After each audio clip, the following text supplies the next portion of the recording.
सलाम इश्क मेरी जान जरा कबूल कर लो, तुम हमसे प्यार करने की जरा सी भूल कर लो। मेरा दिल बेचैन है, मेरा दिल बेचैन है, सफर के लिए मेरा दिल बेचैन है, हम सफर के लिए।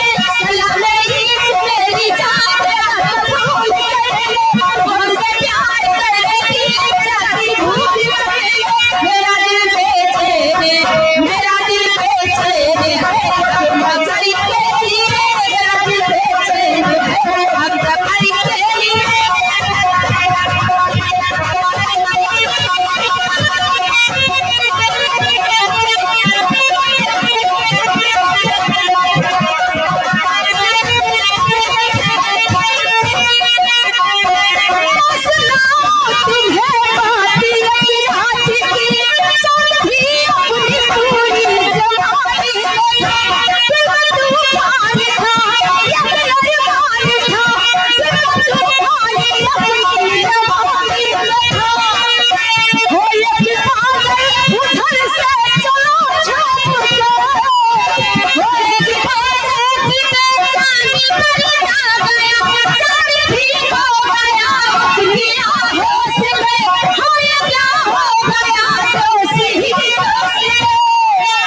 मेरा दिल बेचैन है, मेरा दिल बेचैन है, हम सफर के लिए मेरा दिल बेचैन है।